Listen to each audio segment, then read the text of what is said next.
Vers ce vœu dans lequel nous nous reconnaissons tous, ce qui est la démarche de Jean-Pierre Sacoun, auquel je veux rendre hommage en associant Nicolas d'Aragon, qui est très en relais sur cette initiative. C'est pour moi quelque chose de très fort, mais dont il faut bien mesurer la signification jusqu'au bout, et y compris dans la dimension qui doit nous interpeller. C'est d'abord quelque chose de très fort à travers le parcours de Missak Manouchian, et qui est le parcours malheureusement de bien des familles arméniennes.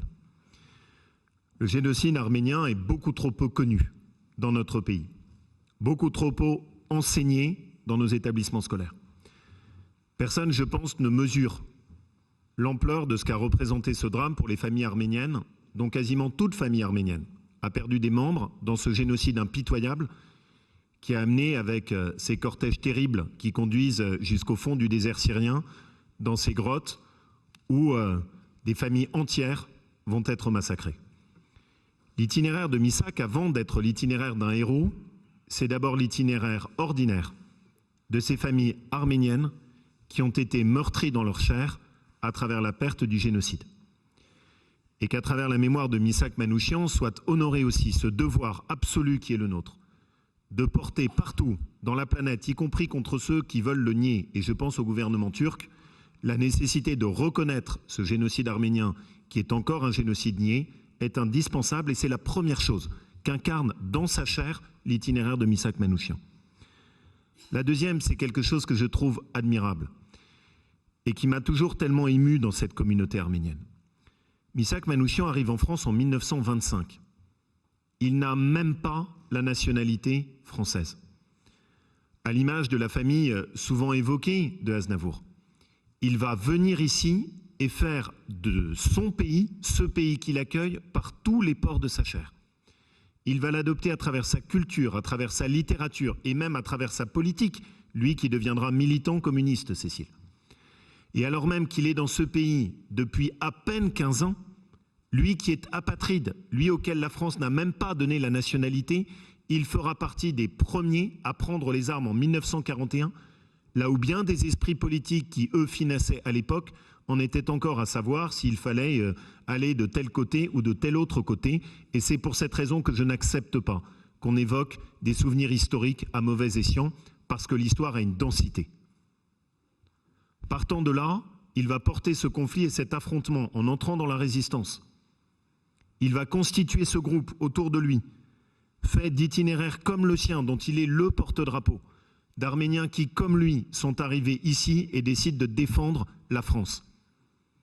Il va devenir un symbole utilisé par les nazis pour essayer de retourner les Français contre la résistance. Avec cette affiche qui, moi, m'avait beaucoup marqué quand j'étais enfant, cette affiche terrible, rouge, avec tous ces portraits qui étaient mis les uns à côté des autres. Et cela aura l'impact exactement inverse. Cela va souder tous les Français autour de la résistance et autour de ce qu'un profil comme Missak Manouchian a porté. Il a cette phrase au moment où il écrit à sa femme, 2 heures avant son exécution, qui est absolument remarquable et qui est pour nous aujourd'hui, Jean-Pierre, une façon de rendre hommage à travers lui à tout ce qu'est l'itinéraire de cette communauté arménienne qui s'est si bien intégrée et qui a toujours répondu présente dans les moments dramatiques de l'histoire de France. Il dit « Je m'étais engagé dans l'armée de libération, en soldat volontaire, et je meurs à 2 doigts de la victoire et du but. Je trouve merveilleux cette façon de ne jamais baisser les bras. Bonheur, bonheur à ceux qui vont nous survivre, bonheur à ceux qui goûteront la douceur de la liberté et de la paix de demain. Je suis sûr que le peuple français et tous les combattants de la liberté sauront honorer notre mémoire dignement.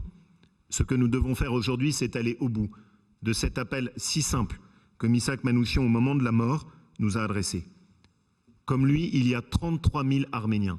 33 000 Arméniens qui se sont engagés dans la Seconde Guerre mondiale et qui ont défendu la France.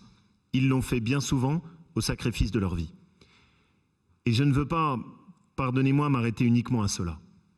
Parce qu'il y a une interpellation que nous devons avoir. Il y a un raisonnement qui doit aussi nous-mêmes nous mettre en question. Rendre hommage, c'est très bien. Mais il faut être capable aussi de reconnaître nos propres défaillances. Nous sommes en ce moment tous mobilisés pour la guerre en Ukraine. Il y a eu une guerre avant. Cette guerre avant, elle a touché l'Arménie. Cette guerre avant, elle était en Artsakh. Cette guerre avant, elle opposait avec une violence inouïe un pays nourri par les dividendes du pétrole et du gaz, l'Azerbaïdjan, qui s'est équipé militairement et qui a broyé la résistance arménienne héroïque sur le territoire d'Artsakh. Est-ce que notre indignation a été à la hauteur? Est-ce que les sanctions économiques internationales ont été à la hauteur? Est-ce que la mobilisation a été à la hauteur? Pour autant, c'était la liberté qui était atteinte. Pour autant, c'était un peuple qui a été pour nous un peuple frère qui était atteint.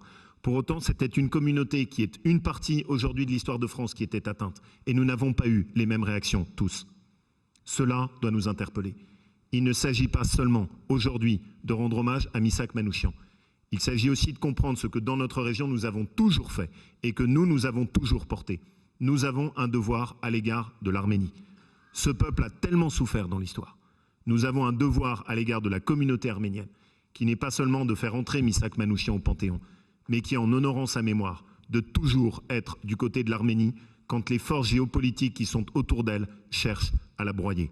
Que ce vœu nous rappelle cela de façon ô combien solennelle. La France ne doit pas seulement faire entrer au Panthéon Missak Manouchian, la France doit défendre l'Arménie quand elle est attaquée. Merci à tous.